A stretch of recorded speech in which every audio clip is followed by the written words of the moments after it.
പ്രേമാഞ്ജനച്ഛുരിത ഭക്തിവിലോചനേന സന്തഃ സദൈവ ഹൃദയേഷു വിലോകയന്തി യം ശാന്തസുന്ദരമചിന്യ ഗുണസ്വരൂപം ഗോവിന്ദമാദിപുരുഷം തമഹം ഭജാമി. ശ്രീകൃഷ്ണായ പരബ്രഹ്മണേ നമഃ. ശ്രീമദ് ഭാഗവതത്തിലെ 1-ാം സ്കന്ധത്തിലെ 9-ാം അധ്യായത്തിന്റെ അവസാന ഭാഗത്താണ് നമ്മൾ എത്തി നിൽക്കുന്നത്. ഭീഷ്മപിതാമഹൻ സാക്ഷാത് ശ്രീകൃഷ്ണ ഭഗവാനെ തൻ്റെ ജീവിതാന്ത്യത്തിൽ സ്തുതിക്കുന്ന ഭാഗമാണ് ആ ഭീഷ്മസ്തുതിയുടെ അവസാനമെന്ന് നമ്മൾ കരുതുന്ന ശ്ലോകം. വാസ്തവത്തിൽ ചില പ്രാചീന പ്രതികളിൽ ഒരു ശ്ലോകം കൂടുതലുണ്ട്. അത് ഇന്ന് നമുക്ക് ലഭ്യമായിട്ടുള്ള പല ഭാഗവത ഗ്രന്ഥങ്ങളിലും കാണുന്നില്ല. എങ്കിൽ കൂടി ആ ശ്ലോകം കൂടി ഇവിടെ ഉദ്ധരിക്കാം എന്ന് കൂടി വിചാരിക്കുന്നു. അതുകൊണ്ടാണ് ഞാൻ അവസാനത്തേതെന്ന് കരുതുന്ന ശ്ലോകം എന്ന് പറയാൻ കാരണം. 42-ാമത്തെ ശ്ലോകം നോക്കാം. തമിമമഹമജം ശരീരഭാജാം ഹൃദി ഹൃദി ധിഷ്ഠിതമാത്മകൽപിതാനാം പ്രതിദൃശമിവ നൈകഥാർക്കമേകം സമധിഗതോസ്മി വിധൂതഭേദമോഹ. തമിമമഹമജം ശരീരഭാജാം ഹൃദി ഹൃദി ധിഷ്ഠിതമാത്മകൽപിതാനാം പ്രതിദൃശമിവ നൈകഥാർക്കമേകം സമധിഗതോസ്മി വിധൂതഭേദമോഹ. പദച്ഛേദം ചെയ്യാം. തം ഇമം അഹം അജം ശരീരഭാജാം ഹൃദി ഹൃദി ധിഷ്ഠിതം ആത്മകൽപിതാനാം പ്രതിദൃശം ഇവ ന ഏകഥ അർക്കം ഏകം സമധിഗതഃ അസ്മി വിധൂതഭേദമോഹ. പദം പിരിച്ചു. ശ്ലോകം ഒന്നുകൂടി വായിക്കാം. തമിമമഹമജം ശരീരഭാജാം ഹൃദി ഹൃദി ധിഷ്ഠിതമാത്മകൽപിതാനാം പ്രതിദൃശമിവ നൈകഥാർക്കമേകം സമധിഗതോസ്മി വിധൂതഭേദമോഹ. ശ്ലോകത്തിന്റെ അന്വയം. ആത്മകൽപിതാനാം ശരീരഭാജാം ഹൃദി ഹൃദി ധിഷ്ഠിതം അജം തം ഇമം പ്രതിദൃശം ഏവ നൈകഥാ അർക്കം ഇവ വിധൂതഭേദമോഹ അഹം സമധിഗതഃ അസ്മി. ഇനി ഇതിൻ്റെ അർത്ഥവിചാരം ചെയ്യാം. ആത്മകൽപിതാനാം ശരീരഭാജാം, ഭഗവാന്റെ സങ്കല്പശക്തി കൊണ്ടാണ് ഈ പ്രപഞ്ചം ഉണ്ടാകുന്നത്. എത്രയെത്രയോ ശരീരങ്ങളിൽ താൻ ആത്മസ്വരൂപനായിട്ട് തന്നെ ഇരുന്നു കൊണ്ട് ആ ശരീരങ്ങളെ പ്രവർത്തിപ്പിക്കുകയും ആ ശരീരങ്ങൾക്ക് ഓരോന്നിലും അല്ലെങ്കിൽ ആ ശരീരത്തിരിക്കുന്ന ഓരോ ജീവസ്വരൂപത്തിനും ആ ശരീരത്തിൽ അഭിമാനമുണ്ടാവുകയും അങ്ങനെ മനുഷ്യരും മറ്റ് മൃഗങ്ങളും പക്ഷികളും സസ്യങ്ങളും ഒക്കെ തന്നെ ആയിട്ട് താൻ വിവിധങ്ങളായിട്ട് നിലകൊള്ളാം എന്നുള്ള ഭഗവാന്റെ സങ്കല്പമാണ് സൃഷ്ടിക്ക് തന്നെ കാരണമായിട്ടുള്ളത്. അതുകൊണ്ട് ശരീരത്തെ ധരിച്ചിരിക്കുന്ന അല്ലെങ്കിൽ ശരീരത്തെ സ്വീകരിച്ച് ജീവിതം മുന്നോട്ട് കൊണ്ടുപോകുന്ന സകല പ്രാണികളിലും അല്ലെങ്കിൽ പ്രാണികളുടെ രൂപത്തിലും അവനവനെ കൽപ്പിച്ചുകൊണ്ട് ആത്മകൽപിതങ്ങളായ ശരീരങ്ങളെ സ്വീകരിച്ചുകൊണ്ട് ഹൃദി ഹൃദി ധിഷ്ഠിതം അത്തരം ശരീരധാരികളായ പ്രാണികളുടെ ഹൃദി ഹൃദി ഓരോരുത്തരുടെയും ഹൃദയത്തിൽ, ഓരോ ഹൃദയത്തിലും എന്നാണ് ഹൃദി ഹൃദി എന്ന് 2 തവണ പ്രയോഗിച്ചതിൻ്റെ അർത്ഥം. ഓരോ ഹൃദയത്തിലും ധിഷ്ഠിതം. ധിഷ്ഠിതം എന്ന് വെച്ചാൽ അധിഷ്ഠിതം എന്നാണ് പ്രസിദ്ധമായ പദം.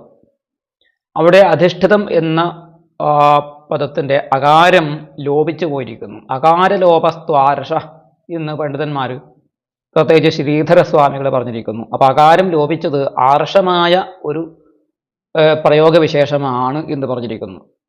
അതിന് നമുക്ക് ഒന്നും ചെയ്യാൻ സാധിക്കില്ല. നമുക്ക് തെറ്റ് തിരുത്തേണ്ട അധികാരം നമുക്കില്ല. അത് തെറ്റല്ല, അത് ശരി തന്നെയാണ്. കാരണം അത് വൈദികമായ ശബ്ദമായതുകൊണ്ട് തെറ്റാണെന്ന് കരുതിയിട്ട് നമ്മൾ അധിഷ്ഠിതം എന്ന് തിരുത്തേണ്ട കാര്യമില്ല എന്നാണ് ആചാര്യന്മാരെ പറഞ്ഞിട്ടുള്ളത്, ശ്രീധരാചാര്യനും മറ്റും പറഞ്ഞിട്ടുള്ളത്. അപ്പോൾ അധിഷ്ഠിതം എന്ന് തന്നെ അർത്ഥം മനസ്സിലാക്കിയാൽ മതി. അജം തം ഇമം, ഈ ശരീരത്തെ സ്വീകരിച്ചിരിക്കുന്ന അല്ലെങ്കിൽ ശരീരരൂപികളായിട്ടിരിക്കുന്ന അല്ലെങ്കിൽ ആത്മകൽപിതങ്ങളായ സ്വയം കൽപ്പിക്കപ്പെട്ടതായ ശരീരത്തോട് കൂടിയിരിക്കുന്ന പ്രാണികളുടെ ഒക്കെ തന്നെ ഓരോരുത്തരുടെയും ഹൃദയത്തിൽ അധിഷ്ഠാനം ചെയ്യുന്ന, സ്ഥിതി ചെയ്യുന്നവനും അജം തം ഇമം, അജം ജനനമില്ലാത്തവനുമായ ആ ഈ കൃഷ്ണന്റെ അല്ലെങ്കിൽ ഈ ഭഗവാന്റെ, ഈ പരമാത്മാവിന്റെ പ്രതിദൃശം ഏവ നൈകഥ അർക്കം ഇവ.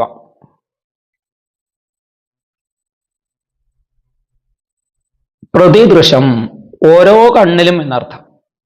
ഓരോ കണ്ണിലും. ഏകഥ അർക്കം ഇവ, ഓരോ കണ്ണിലും അർക്കൻ അതായത് സൂര്യൻ വ്യത്യസ്തമായിട്ട് കാണപ്പെടുന്നത് പോലെ ഓരോരുത്തർക്കും അവരവരുടെ സൂര്യനെ കാണാൻ സാധിക്കുന്നു.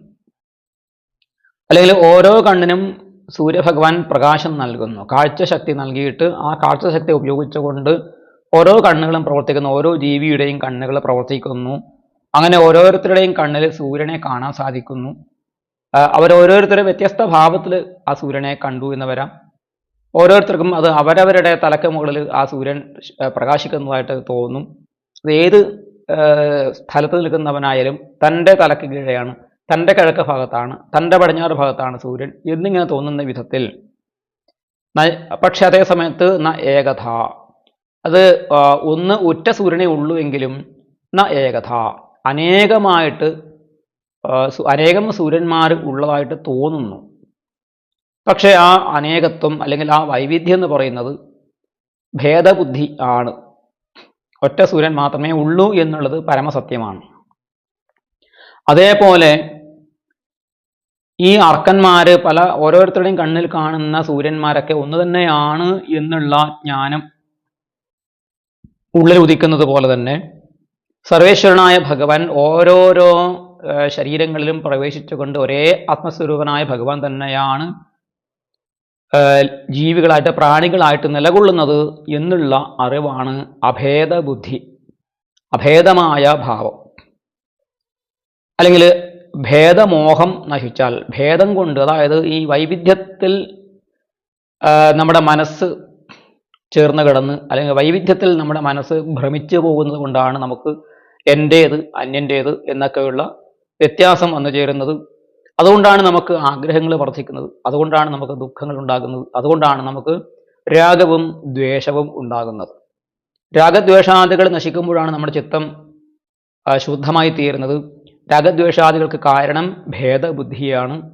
എല്ലാം ഒന്ന് തന്നെയാണ്, ഒരേ ഈശ്വര ചൈതന്യത്തിൻ്റെ വ്യത്യസ്തമായ പ്രകടീഭാവങ്ങളാണ് ഈ വൈവിധ്യമാർന്ന പ്രാപഞ്ചിക വസ്തുക്കൾ എന്ന് അറിഞ്ഞു കഴിഞ്ഞാൽ നമ്മുടെ ഭേദം കൊണ്ടുള്ള മോഹം, ഭേദബുദ്ധി കൊണ്ടുണ്ടാകുന്ന ഭ്രാന്തി, അവിവേകം അത് വിധൂതമാകുന്നു, അത് തുടച്ചു നീക്കപ്പെടുന്നു, ഇല്ലായ്മ ചെയ്യപ്പെടുന്നു, നശിക്കപ്പെടുന്നു.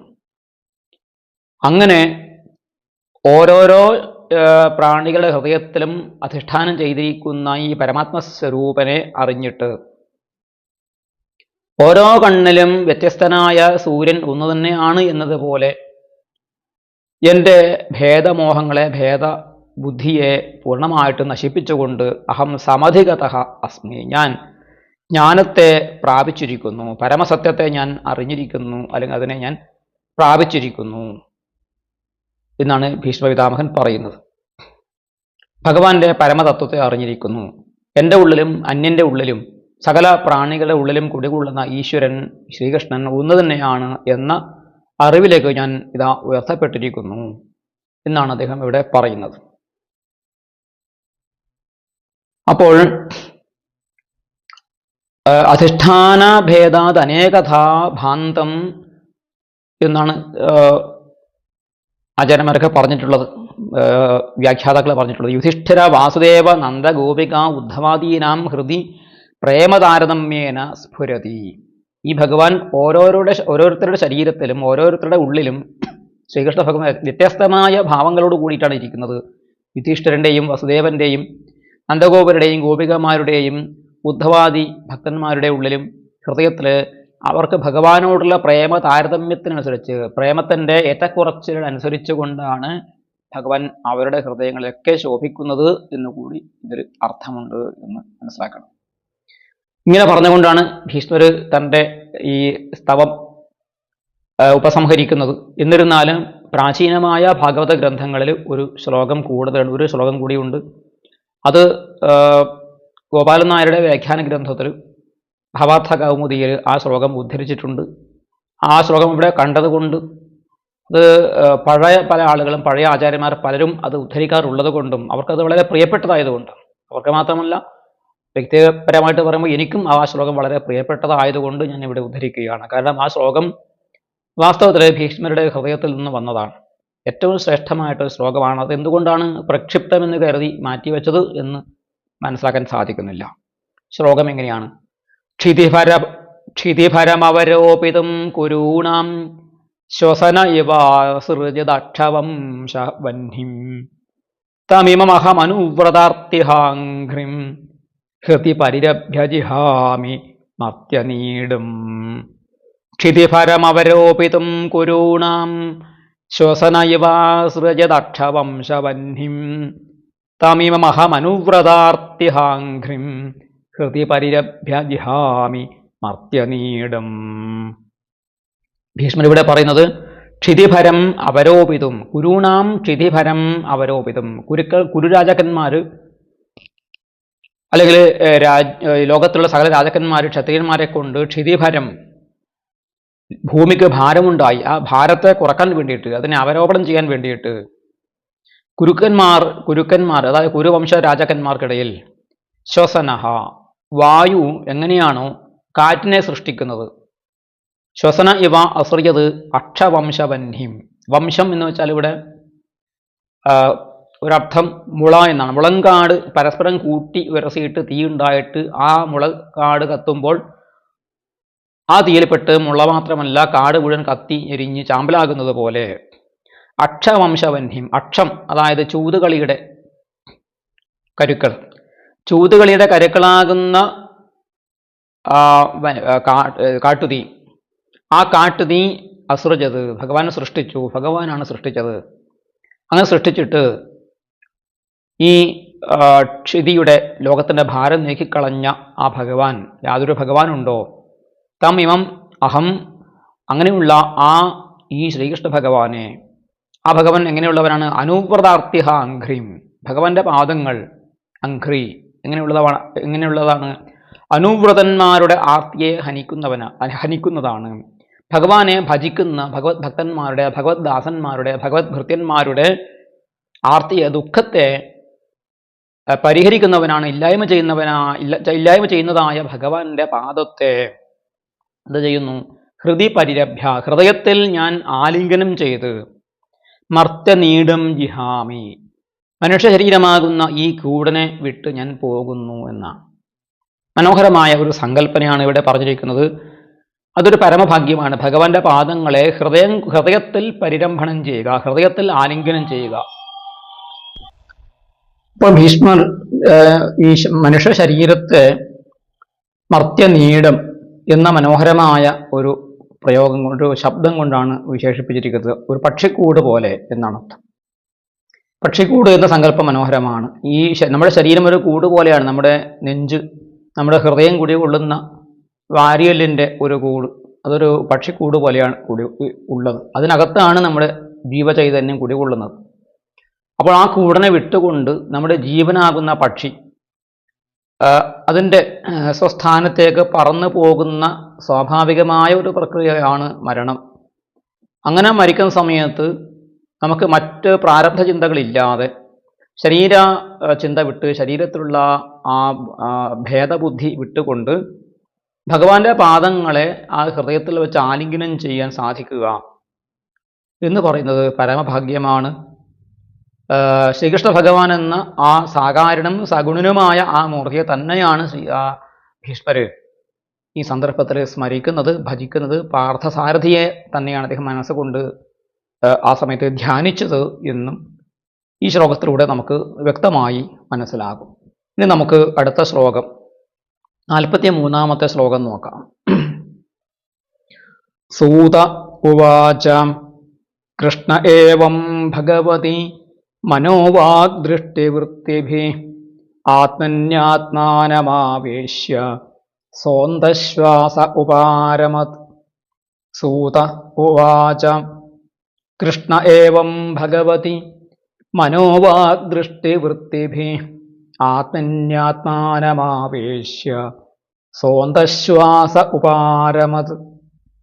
സൂതഃ ഉവാച കൃഷ്ണേ ഏവം ഭഗവതി മനോവാഗ്ദൃഷ്ടിവൃത്തിഭിः ആത്മനി ആത്മാനം ആവേശ്യ സഹ അന്തശ്വാസഃ ഉപാരമത്. ഒന്നുകൂടി ശ്ലോകം വായിക്കാം. സൂത ഉവാച കൃഷ്ണ ഏവം ഭഗവതി മനോവാഗ്ദൃഷ്ടിവൃത്തിഭിः ആത്മന്യാത്മാനമാവേശ്യ സോന്തശ്വാസ ഉപാരമത്. അന്വയിക്കാം.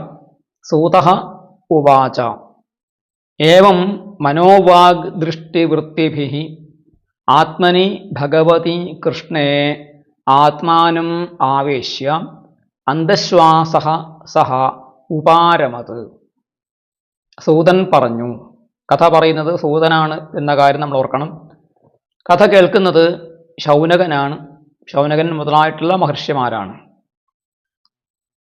അപ്പോൾ ഇവിടെ ഭീഷ്മരും ശ്രീകൃഷ്ണനും മറ്റ് ആളുകളും തമ്മിലുള്ള കഥാപാത്രങ്ങൾ തമ്മിലുള്ള സംഭാഷണം അവസാനിച്ച് ഭീഷ്മര് പരമഗതിയെ പ്രാപിക്കുന്ന ആ സന്ദർഭം സൂതൻ തുടർന്ന് പറയുകയാണ്. ഏവം ഇങ്ങനെ മനോവാഗ് ദൃഷ്ടി വൃത്തിഭിः മനസ്സ്, വാക്ക്, കണ്ണ് എന്നിവയുടെ വൃത്തികളെ കൊണ്ട്, അവയുടെ വ്യാപാരങ്ങളെ കൊണ്ട്, മനസ്സ്, വാക്ക്, നമ്മുടെ കണ്ണുകൾ, കണ്ണ് എന്ന് പറയുന്നത് ഇവിടെ കേവലമായ ബാഹ്യമായ കണ്ണ് എന്ന അർത്ഥത്തിൽ മാത്രമല്ല, ആന്തരികമായിരിക്കുന്ന ആന്തരിക ചക്ഷുസ്, ജ്ഞാനചക്ഷുസ് എന്ന് വേണമെങ്കിലും അർത്ഥമെടുക്കാം. ഏതായാലും മനസ്സും വാക്കും കണ്ണുമാണ് ഇപ്പോൾ മുന്നിൽ പ്രത്യക്ഷമായി ശ്രീകൃഷ്ണൻ ഉള്ളത് കൊണ്ട് നമ്മുടെ ഈ മാംസചക്ഷുസ്സും, ഭീഷ്മരുടെ മാംസചക്ഷുസ്സും ഭഗവാനിലേക്കാണ് വ്യാപരിക്കുന്നത് എന്ന് അങ്ങനെയും പറയാം. മനസ്സുകൊണ്ട് ഭഗവാനെ സ്മരിക്കുന്നു, വാക്കുകൊണ്ട് ഭഗവാനെ സ്തുതിക്കുന്നു, കണ്ണുകൊണ്ട് ഭഗവാനെ കാണുകയും ചെയ്യുന്നു. അപ്പോൾ 3 അവയവങ്ങളുടെയും വൃത്തി, വ്യാപാരങ്ങൾ എന്തു ചെയ്തു? ആത്മനി ഭഗവതി കൃഷ്ണേ, ആത്മാവാകുന്ന ഭഗവാൻ കൃഷ്ണനിൽ, പരമാത്മസ്വരൂപനാകുന്ന ഭഗവാൻ കൃഷ്ണനിൽ ആത്മാനം ആവേശ്യ. അപ്പൊ ഈ മനോവാഗ് ദൃഷ്ടികളുടെ വ്യാപാരങ്ങളെ കൊണ്ട് ആത്മാവിനെ, അവനവനെ അല്ലെങ്കിൽ ആത്മാവിനെ പരമാത്മസ്വരൂപനാകുന്ന ഭഗവാൻ കൃഷ്ണനിൽ ആവേശിപ്പിച്ചിട്ട്, ചേർത്ത് വെച്ചിട്ട്, ഭഗവാനിലേക്ക് സന്നിവേശിപ്പിച്ചിട്ട് അന്തശ്വാസ ഉള്ളിൽ ലയിച്ച ശ്വാസത്തോട് കൂടിയവൻ എന്നാണ് അന്തശ്വാസൻ എന്ന വാക്കിന്റെ അർത്ഥം. ആന്തരികമായിട്ട് ഉള്ളിൽ പിടിച്ചു വച്ചിരിക്കുന്ന അല്ലെങ്കിൽ ഉള്ളിൽ ലയിപ്പിച്ച ശ്വാസത്തോട്, തൻ്റെ ശ്വാസത്തെ, തൻ്റെ പ്രാണനുകളെ സൂക്ഷ്മ ശരീരത്തോട് ലയിപ്പിച്ചു ചേർത്തു. ശ്വാസം പുറത്തേക്ക് വിട്ടില്ല എന്നർത്ഥം. അദ്ദേഹം സ്വയം എടുത്ത തീരുമാനമാണ്. തനിക്ക് ശരീരം വിട്ടു പോകാൻ സമയമായി എന്ന് ചിന്തിച്ചുകൊണ്ട് തന്നെ അദ്ദേഹം ആ പ്രാണനെ അടക്കി ഉള്ളിൽ ഒതുക്കി വെക്കുകയും ലയിപ്പിക്കുകയും ചെയ്തുകൊണ്ട് ആ ഭീഷ്മർ ഉപാരമിച്ചു. അല്ലെങ്കിൽ ഇവിടെ നിന്ന് അദ്ദേഹം തൻ്റെ എല്ലാതരം വ്യാപാരങ്ങളെയും അവസാനിപ്പിച്ചുകൊണ്ട് യാത്രയായി. ഭഗവാനിലേക്ക് അദ്ദേഹം പ്രയാണം ചെയ്തു. തൻ്റെ എല്ലാ പ്രവർത്തനങ്ങളെയും നിർത്തിവെച്ചു എന്ന് വെച്ചാൽ അദ്ദേഹം ശരീരം വെടിഞ്ഞു എന്നർത്ഥം. ഇപ്പൊ ഭീഷ്മരുടെ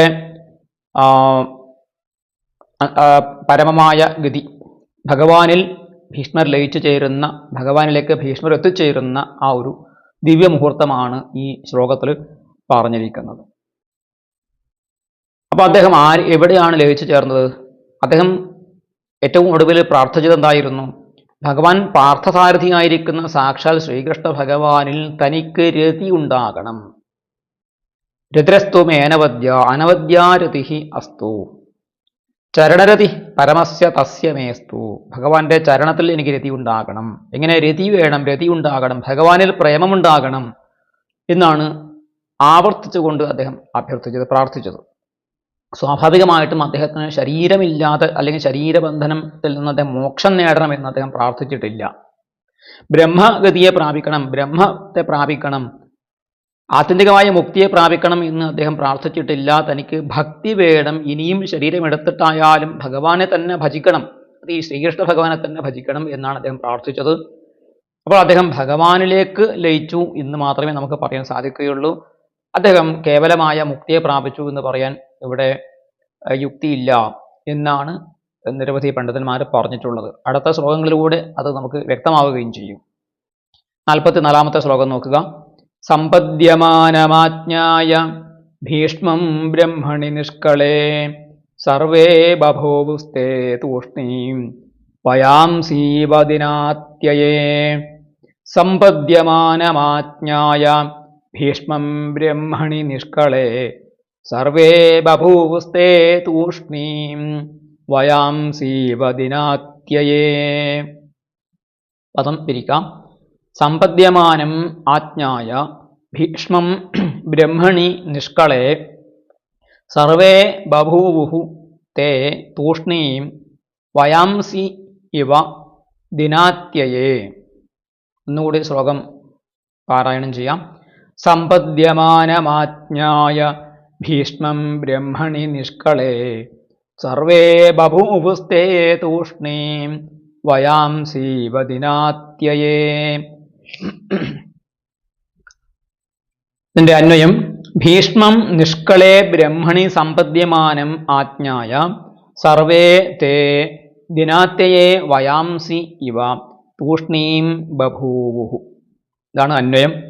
ഇപ്പോൾ ഭീഷ്മരെ നിഷ്കളബ്രഹ്മത്തെ പ്രാപിച്ചവനായി കണ്ടിട്ട് അല്ലെങ്കിൽ അറിഞ്ഞിട്ട് നിഷ്കളമായ ബ്രഹ്മം, കല ഇല്ലാത്ത, അതായത് നിരാകാരമായ നിർഗുണമായിരിക്കുന്ന ആത്യന്തികമായിരിക്കുന്ന നിത്യസത്യവസ്തുവായിരിക്കുന്ന ബ്രഹ്മത്തെ ഭീഷ്മപിതാമഹൻ പ്രാപിച്ചതായി ആജ്ഞായ അറിഞ്ഞിട്ട് സർവേ തേ അവർ എല്ലാവരും എന്ന് വെച്ചാൽ പാണ്ഡവന്മാർ, മറ്റു ബന്ധുജനങ്ങൾ, മുനിമാർ, മറ്റു രാജർഷിമാർ, ഇവരൊക്കെ തന്നെ ദിനാത്യയെ വയാംസി ഇവ. ദിനാത്യയും എന്ന് വെച്ചാൽ ദിനത്തിൻ്റെ അവസാനം, പകലിൻ്റെ അവസാന ഘട്ടത്തിൽ, അതായത് സന്ധ്യാസമയത്ത്, വയാംസി ഇവ. വയാംസി എന്ന് വെച്ചാൽ പക്ഷികൾ എന്ന പോലെ, പകലിൻ്റെ അന്ത്യത്തിൽ പക്ഷികൾ എന്ന പോലെ തൂഷ്ണീം ബഭൂവു, മൗനികളായിട്ട് ഒന്നും ശബ്ദമുണ്ടാക്കാതെ ഒന്നും സംസാരിക്കാതെ നിലകൊണ്ടു. മനോഹരമായ ഒരു ഉപമയാണ് ഇവിടെ പറഞ്ഞിരിക്കുന്നത്. പകലിൻ്റെ അവസാനത്തിൽ സന്ധ്യാസമയത്ത് സൂര്യൻ അസ്തമിക്കുന്നതോടുകൂടി പക്ഷികൾ നിശ്ചലമായ കുറച്ചു നേരം നിശ്ചലാവസ്ഥയെ പ്രാപിച്ച് ഒന്നും മിണ്ടാതെ നിൽക്കുന്നു. കാരണം അവരുടെ പ്രതീക്ഷയായ സൂര്യൻ അസ്തമിച്ചു. അതോടുകൂടിയിട്ടാണ് അവരുടെ ആ ശബ്ദകോലാഹലങ്ങൾ നിലയ്ക്കുന്നത്. അതുപോലെ അവർക്ക് ഏവർക്കും പ്രേരണയായിട്ടുള്ള ഭീഷ്മപിതാമഹന്റെ ഉള്ളിൽ ശോഭിച്ചിരുന്ന ആ ആത്മസൂര്യൻ അത് മറഞ്ഞിരിക്കുന്നു, അസ്തമിച്ചിരിക്കുന്നു എന്നറിഞ്ഞ് കുറച്ചു നേരം കൂടിയിരിക്കുന്ന ചുറ്റുപാടുമുള്ള ആളുകളൊക്കെ തന്നെ തൂഷ്ണീം ബഭൂവു, അവർ മൗനത്തെ അവലംബിച്ചു.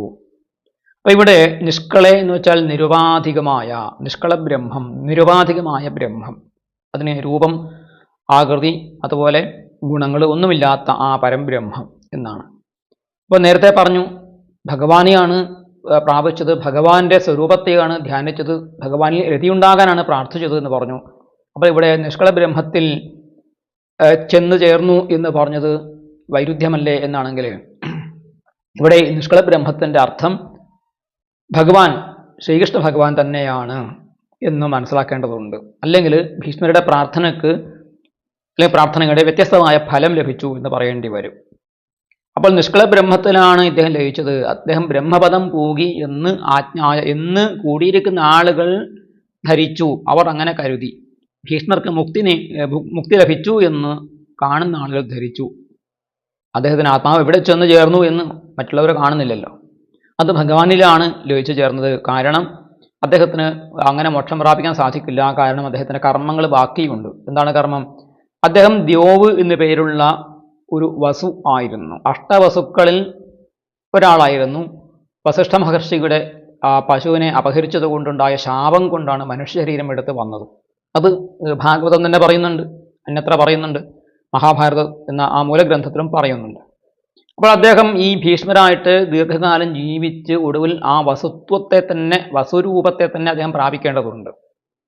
പക്ഷേ അതേസമയത്ത് വസുവായിരിക്കുമ്പോഴും ഭഗവാനിൽ നിത്യമായ ഭക്തി രതി ഉണ്ടാകണമെന്ന് അദ്ദേഹം പ്രാർത്ഥിച്ചതുകൊണ്ട് ശ്രീകൃഷ്ണനിൽ അദ്ദേഹത്തിൻ്റെ ആ മനസ്സ് പൂർണ്ണമായും ലീനമായി നാരദ മഹർഷിയും ശുകാചാര്യനും ഒക്കെ തന്നെ എങ്ങനെയാണോ എപ്പോഴും ഭഗവത് ധ്യാനം ചെയ്തുകൊണ്ട് ജീവിച്ചത്, ആ രീതിയിലുള്ള പരമമായ ഭക്തിയോട് കൂടിയിട്ട് അദ്ദേഹം ഭഗവാനിൽ തന്നെ മനസ്സർപ്പിച്ചു കഴിഞ്ഞു, അദ്ദേഹത്തിൻ്റെ പൂർവ്വശരീരം പ്രാപിച്ചു എന്ന് മാത്രമേ ഉപാരമത് എന്ന് പറയുന്നത് കൊണ്ട് ഉദ്ദേശിക്കേണ്ടതുള്ളൂ.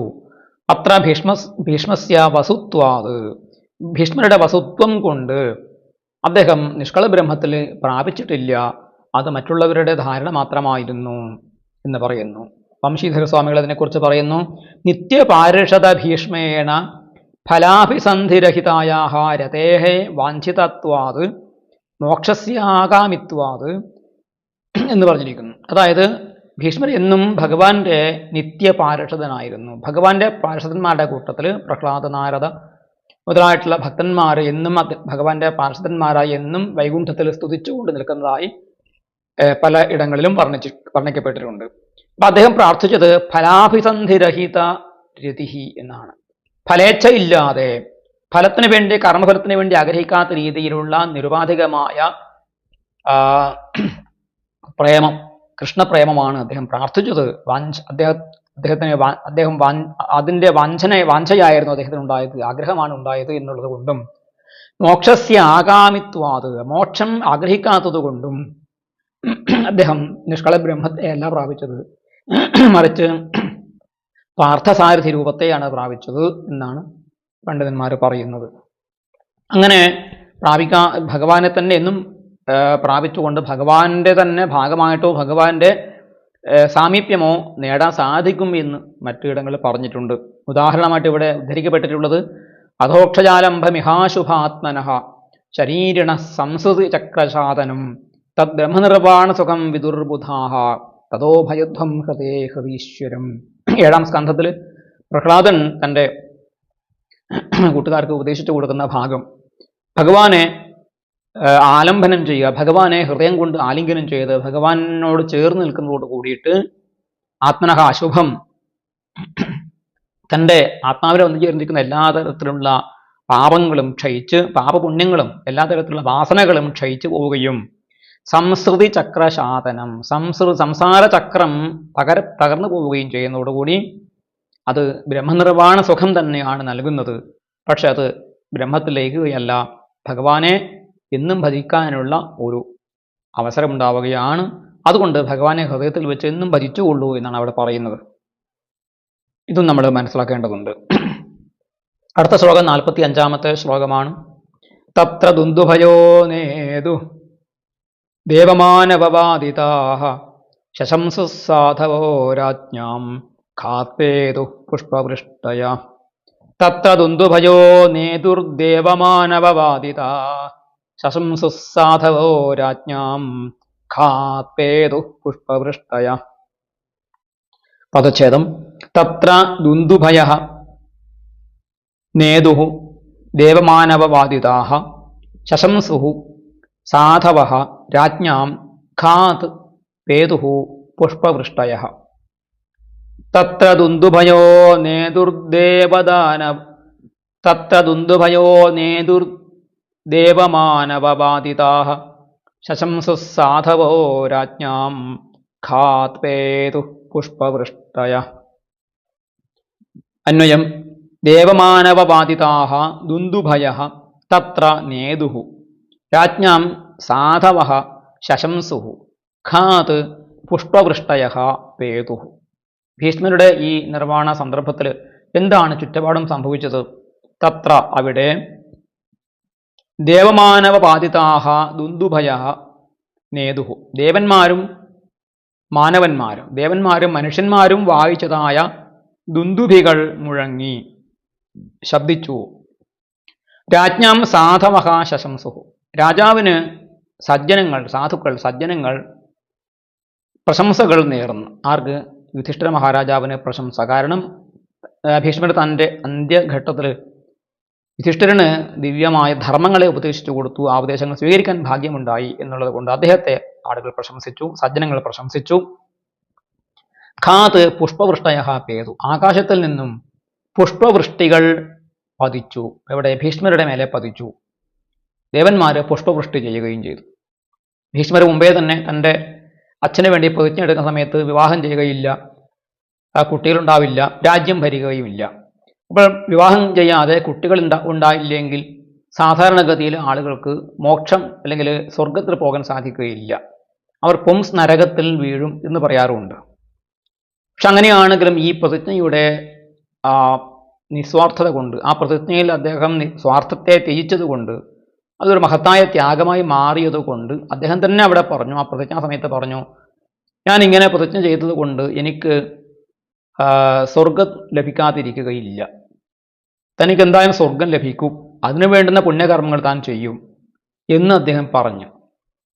പറഞ്ഞപ്പോഴാണ് ആകാശത്ത് നിന്ന് ദേവന്മാർ പുഷ്പവൃഷ്ടി ചെയ്തത്. പ്രതിജ്ഞ ചെയ്തപ്പോഴല്ല, പ്രതിജ്ഞയുടെ അവസാന ഭാഗത്ത് സൽക്കർമ്മങ്ങൾ ചെയ്തിട്ട് പുത്രന്മാർ ഉള്ള ആളുകൾ പോകുന്ന സ്വർഗം അതുകൊണ്ട് എനിക്ക് നഷ്ടമാവുകയില്ല എന്നുള്ള അദ്ദേഹത്തിൻ്റെ ദൃഢമായ ആ വിശ്വാസത്തിലും ആ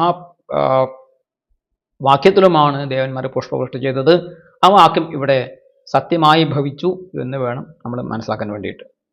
അപ്പോൾ അങ്ങനെ ദേവന്മാരൊക്കെ അഭിനന്ദിച്ചു, മനുഷ്യരും സന്തോഷിച്ചു, ദുന്ദുഭിനാദം മുഴക്കി, രാജാവിനും പ്രശംസകൾ ഉണ്ടായി.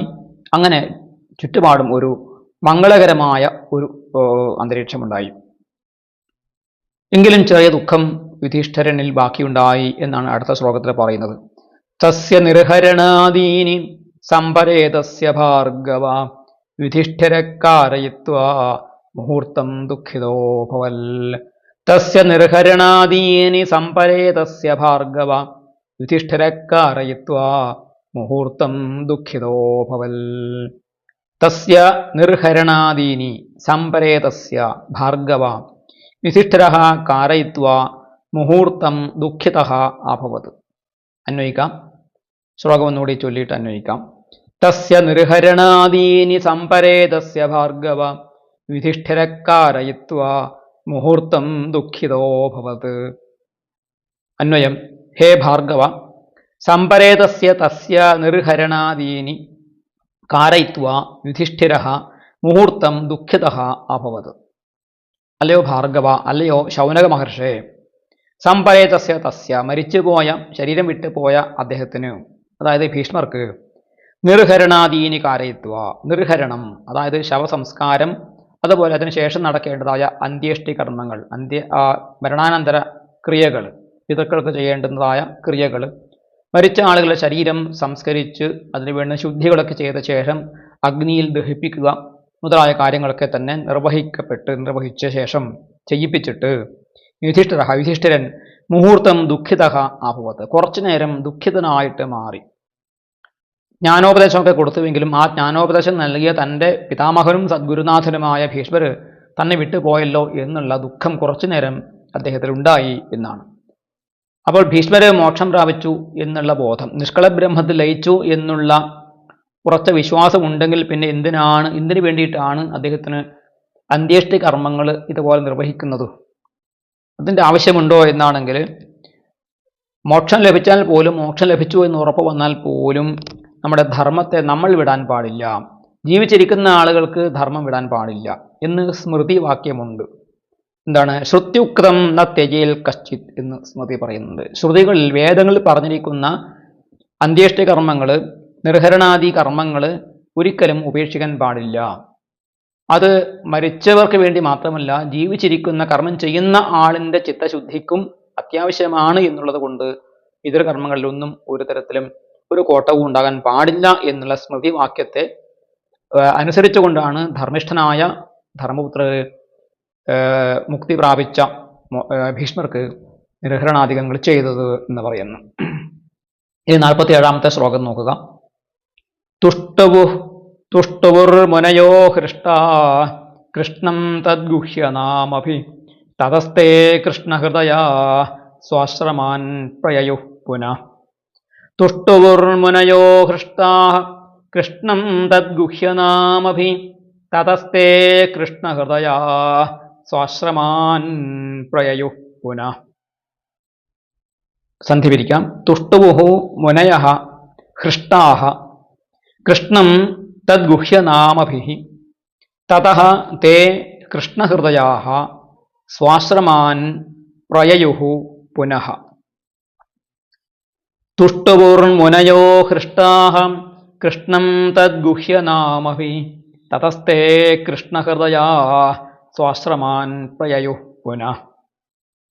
അന്വയിക്കാം.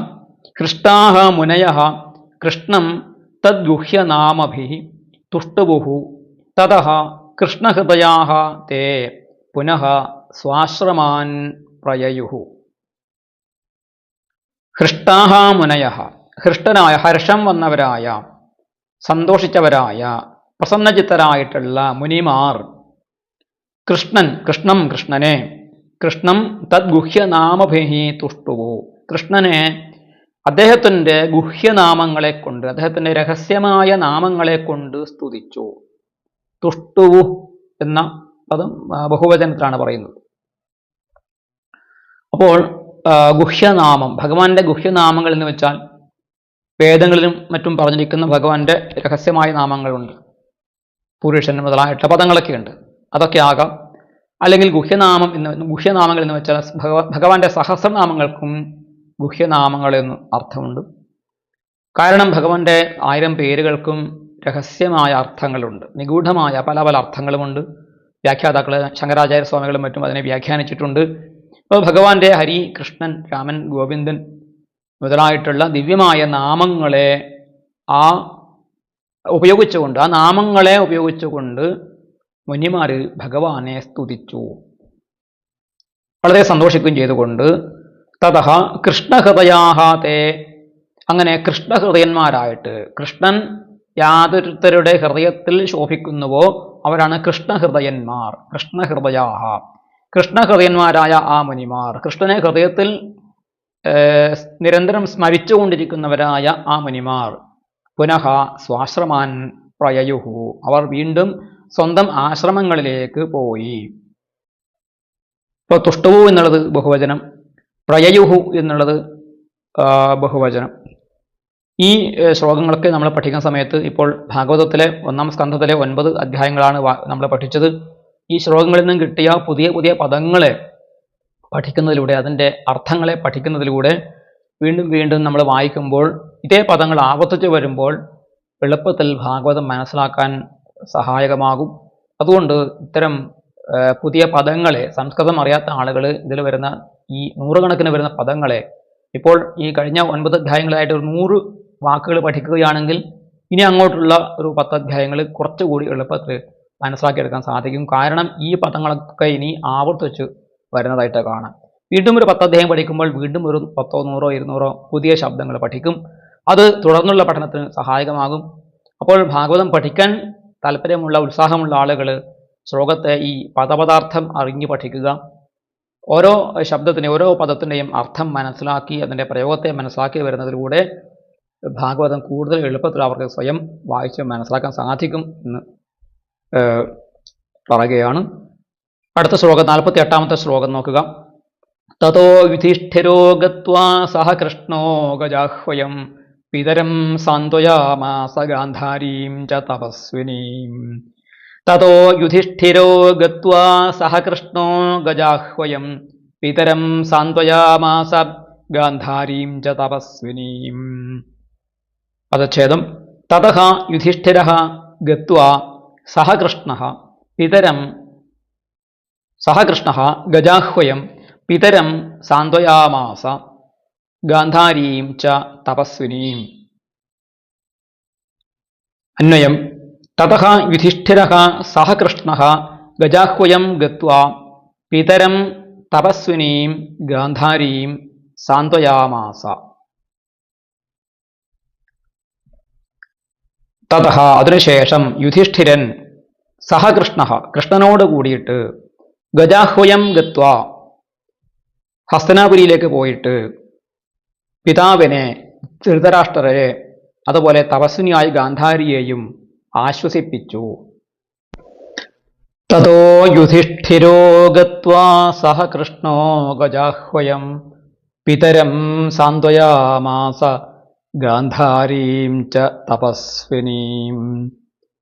അദ്ദേഹത്തിന് അച്ഛനായ പാണ്ഡു മരിച്ചു പോയത് കൊണ്ട് പിതരം എന്നിവിടെ ഉദ്ദേശിച്ചിരിക്കുന്നത് ബാക്കിയുള്ള ധൃതരാഷ്ട്രർ ആണ് എന്ന് നമ്മൾ മനസ്സിലാക്കണം. തപസ്വിനിയായ ഗാന്ധാരിയെയും അച്ഛനമ്മമാരെ, അവരുടെ മക്കളാണ് 100 പേര് മരിച്ചു പോയത് എന്നുള്ളത് കൊണ്ട് അവരെ ആശ്വസിപ്പിക്കാൻ ഉള്ളത് പിന്നെ അദ്ദേഹത്തിന് ഒരു വൈശ്യ സ്ത്രീയിൽ ജനിച്ച യുയുത്സു എന്നു പേരുള്ള ഒരു മകൻ മാത്രമാണ്. ബാക്കി എല്ലാവരും യുദ്ധത്തിൽ മരിച്ചു. യുയുത്സു യുദ്ധത്തിൽ ബാക്കിയായിരുന്നു. അദ്ദേഹം പാണ്ഡവ പക്ഷത്ത് നിന്നുകൊണ്ടാണ് യുദ്ധം ചെയ്തത്. ഒടുവിൽ യുദ്ധത്തിൻ്റെ അനന്തരഫലങ്ങൾ എന്താണ്, തങ്ങൾ ജയിച്ചു എന്നും മക്കളൊക്കെ മരിച്ചു എന്നുള്ള കാര്യം ധൃതരാഷ്ട്രരെ അറിയിക്കാൻ വേണ്ടിയിട്ട് ധർമ്മപുത്രർ പറഞ്ഞയക്കുന്നതും യുയുത്സു എന്ന് പറയുന്ന അദ്ദേഹത്തിൻ്റെ മകനെയാണ്. അതൊക്കെ മഹാഭാരതത്തിൽ വരുന്ന കാര്യങ്ങളാണ്. ഇവിടെ സാന്ദർഭികമായിട്ട് പറഞ്ഞു എന്നേ ഉള്ളൂ. ഏതായാലും ഗാന്ധാരിയെയും ധൃതരാഷ്ട്രയെയും അവർ ചെന്ന് ആശ്വസിപ്പിച്ചു എന്നിവിടെ പറഞ്ഞിരിക്കുന്നു. ഇനി ഈ അധ്യായത്തിൻ്റെ അവസാന ശ്ലോകം നോക്കാം. പിത്രാ ചാനുമതോ രാജ വാസുദേവാനുമോദിത ചകാര രാജ്യം ധർമ്മേണ പിതൃപൈതാമഹം വിഭോ. പിത്രാ ചാനുമതോ രാജ വാസുദേവാനുമോദിത ചകാര രാജ്യം ധർമ്മേണ പിതൃപൈതാമഹം വിഭോ. പിത്രാ ച അനുമതഃ രാജാ വാസുദേവാനുമോദിതഃ ചകാര രാജ്യം ധർമ്മേണ പിതൃപൈതാമഹം വിഭുഃ. പിത്രാ ചാനുമതോ രാജാ വാസുദേവാനുമോദിതഃ ചകാര രാജ്യം ധർമ്മേണ പിതൃപൈതാമഹം വിഭുഃ. പിത്രാ അനുമതഃ വാസുദേവാനുമോദിതഃ ച വിഭുഃ പിതൃപൈതാമഹം രാജ്യം ധർമ്മേണ ചകാര. ഇങ്ങനെയാണ് അന്വയിക്കേണ്ടത്. പിത്രാ അനുമതഃ, പിതാവിനാൽ, പിതാവിൻ്റെ സ്ഥാനത്തിരിക്കുന്ന ധൃതരാഷ്ട്ര രാജാവിനാൽ അനുമതഃ, അനുവാദം കിട്ടിയവനായിട്ട്, വാസുദേവാനുമോദിതഃ, വാസുദേവനാകുന്ന ശ്രീകൃഷ്ണനാൽ അനുമോദിക്കപ്പെട്ടവനായിട്ട്. അപ്പോൾ അവർക്ക് തൻ്റെ കുടുംബത്തിൻ്റെ കാരണവരായിട്ടുള്ള ധൃതരാഷ്ട്രരുടെയും തൻ്റെ ഗുരുസ്ഥാനത്തും അതുപോലെ ആരാധ്യപുരുഷനുമായിട്ടുള്ള ശ്രീകൃഷ്ണ ഭഗവാന്റെ അനുമോദത്തോടു കൂടിയിട്ടും ആണ് അദ്ദേഹം എന്ത് ചെയ്തത്, ആ വിഭുവായിരിക്കുന്ന യുധിഷ്ഠിരൻ, സമർത്ഥനായിരിക്കുന്ന, രാജ്യം ഭരിക്കാൻ സമർത്ഥനായിരിക്കുന്ന ശക്തനായിട്ടുള്ള യുധിഷ്ഠിര മഹാരാജാവ് പിതൃപൈതാമഹം രാജ്യം, പിതാക്കൾ അതുപോലെ പിതാമഹന്മാർ ഇവരൊക്കെ തന്നെ ഭരിച്ചതും അങ്ങനെ പരമ്പരയായിട്ട് തനിക്ക് ലഭിച്ചതുമായ രാജ്യത്തെ ധർമ്മേണ ചകാര, ധർമ്മം കൊണ്ട് ശാസിച്ചു, അല്ലെങ്കിൽ ധർമ്മം കൊണ്ട് അതിനെ പ്രവർത്തിപ്പിച്ചു. അതായത് ധർമ്മത്തെ ഉപേക്ഷിക്കാതെ, ധർമ്മത്തെ കൈവിടാതെ തന്നെ രാജ്യത്തെ പാലിച്ചു വന്നു എന്നർത്ഥം. അങ്ങനെ ശ്രീമദ് ഭാഗവതത്തിൻ്റെ 1-ാം സ്കന്ധത്തിലെ 9-ാം അധ്യായം ഇവിടെ സമാപിക്കുന്നു. ഇത് ശ്രീമദ് ഭാഗവതേ മഹാപുരാണേ പ്രഥമസ്കന്ധേ 9-മോധ്യായ. സർവത്ര ഗോവിന്ദനാമ സങ്കീർത്തനം. ഗോവിന്ദ ഗോവിന്ദ. ഹരേ രാമ രാമ രാമ ഹരേ ഹരേ, ഹരേ കൃഷ്ണ കൃഷ്ണ കൃഷ്ണ ഹരേ ഹരേ. ശ്രീകൃഷ്ണാർപ്പണമസ്തു.